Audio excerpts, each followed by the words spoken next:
തണ്ണിത്തോട്ടിൽ KSRTC Priyadarshini സർവീസുകൾ സ്വകാര്യ ബസ്സുകാർ തടഞ്ഞതായി പരാതി. ഇന്ന് സർവീസ് തുടങ്ങിയ ബസ്സുകളാണ് സ്വകാര്യ ബസ് ജീവനക്കാർ തടഞ്ഞത്.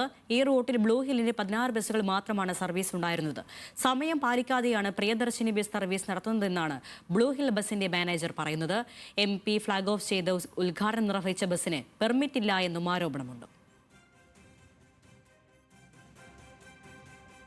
ഇപ്പം ഈ KSRTC ഒരു പ്രിയദർശിനി എന്നും പറഞ്ഞ് ഒരു ബസ് കൊണ്ടുവന്നിട്ട് സമയം പാലിക്കാതെ അവർ പെർമിറ്റ് ഇല്ല, ഇൻഷുറൻസ് ഇല്ല, ടാക്സ് ഇല്ല, പൊല്യൂഷൻ ഇല്ല, ഒരു സാധനമില്ലാത്ത ഒരു വണ്ടി കൊണ്ടുവന്നിട്ട് ഇപ്പം നമ്മുടെ പത്തനംതിട്ട MPയും കോന്നി പഞ്ചായത്ത് മെമ്പറും കൂടി ഫ്ളാഗ് ഓഫ് ചെയ്ത് വിട്ടേക്കുകയാണ്.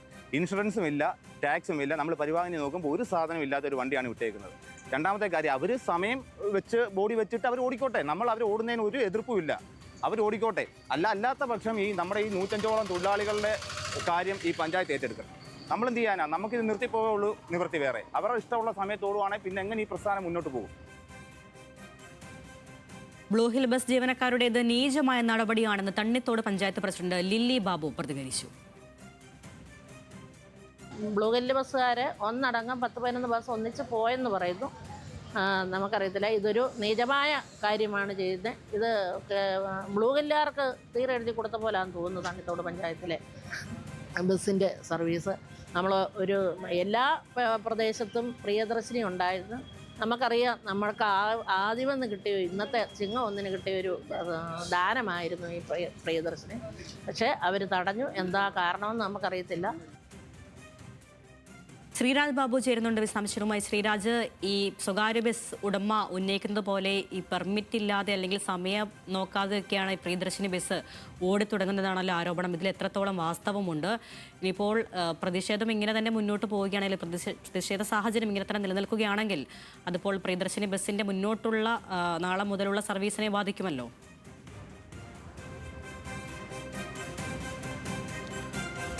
അരുണ, പത്തനംതിട്ട കരിമാൻതോട് റൂട്ടിലോടുന്ന ബ്ലൂ ഹിൽ എന്ന ബസ്സിന്റെ ജീവനക്കാരും ബസ്സിന്റെ മാനേജ്മെന്റുമാണ് ഇത്തരത്തിൽ പ്രിയദർശിനി ബസ് തടഞ്ഞുകൊണ്ടൊരു പ്രതിഷേധം രേഖപ്പെടുത്തിയത്. അവർ പറയുന്നത് ഈ കരിമാൻതോട് പത്തനംതിട്ട റൂട്ടിൽ ബസ് റൂട്ടുകൾ ഉള്ളത് ഈ ബ്ലൂ ഹിൽ ബസ്സിന്റെയാണ്. 105ഓളം ജീവനക്കാരാണ് ഈ ബസ്സിൽ തൊഴിലെടുക്കുന്നത്. ഇവർക്ക് വലിയ പ്രതിസന്ധി ഈ പ്രിയദർശിനി ബസ് സർവീസ് ആരംഭിച്ചത് മുതൽ ഉണ്ടാകുമെന്നാണ് ഈ ബസ് ജീവനക്കാരും ബസ് മാനേജ്മെന്റും പറയുന്നത്. അവർ പറയുന്ന ഒരു പ്രധാനപ്പെട്ട കാര്യം, ഈ സമയക്രമം പാലിക്കാതെയാണ് പ്രിയദർശിനി ബസ് ഓടുന്നത്. അതുകൊണ്ട് തന്നെ തങ്ങളുടെ റൂട്ടിൽ സമയക്രമത്തിൽ ഓടുന്ന ഈ പ്രൈവറ്റ് സ്വകാര്യ ബസ്സുകൾക്ക് വലിയ ബുദ്ധിമുട്ട് ഇതുമൂലം ഉണ്ടാകുന്നുണ്ട് എന്നാണ് ഈ ബസ് ജീവനക്കാരും ബസ് ഉടമകളും പറയുന്നത്. അതുകൊണ്ട് തന്നെ അതിൽ കൃത്യമായ ഒരു ഇടപെടൽ ഉണ്ടായില്ലെങ്കിൽ, സംസ്ഥാന സർക്കാരിന്റെയും പഞ്ചായത്തിന്റെയും അടക്കം ഇടപെടൽ ഉണ്ടായില്ലെങ്കിൽ വലിയ പ്രതിഷേധവുമായി മുന്നോട്ട് പോകുമെന്നായിരുന്നു ഈ ബസ് ജീവനക്കാർ പറയുന്നത്. ഇന്ന് രാവിലെ തണ്ണിത്തോട് വെച്ചാണ് ഇത്തരത്തിലൊരു സംഭവം ഉണ്ടാകുന്നത്.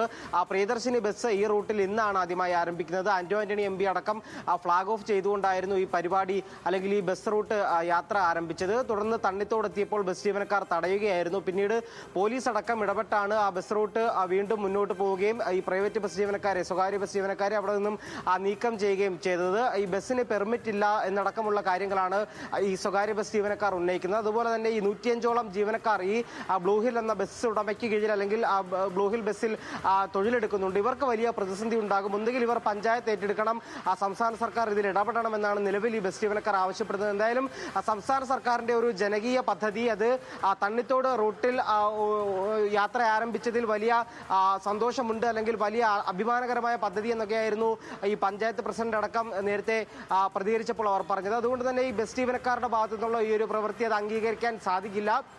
ഒരു തരത്തിലും ഈ പ്രിയദർശിനി ബസ് റൂട്ട് അവിടെ മുടക്കാൻ സാധിക്കില്ല എന്നായിരുന്നു പഞ്ചായത്ത് അടക്കം പറയുന്നത്. എന്തായാലും വലിയ പ്രതിഷേധം ഇതുമായി മുന്നോട്ട് പോകുമ്പോൾ ഉണ്ടാകും. കാരണം ബസ് ജീവനക്കാർക്ക് ഇത് വലിയ പ്രതിസന്ധിയാകുന്നുണ്ട്. പക്ഷേ സംസ്ഥാന സർക്കാരിന്റെ ജനകീയ പദ്ധതി എന്ന നിലയ്ക്ക് അവർ ആ പദ്ധതിയുമായി മുന്നോട്ട് പോകുന്നുമുണ്ട്. സർക്കാർ ഇടപെടൽ കൂടുതൽ കാര്യക്ഷമമായി ഈ വിഷയത്തിൽ ഉണ്ടായില്ലെങ്കിൽ സമാനമായ പ്രതിഷേധങ്ങൾ ഇനിയും ഉണ്ടാകാനുള്ള സാധ്യതയാണ് നിലവിൽ ഉള്ളത്. അരുണ്യ, ശരി, ശ്രീരാജ് ബാബുവാണ് വിശദാംശങ്ങൾ നൽകിയത്.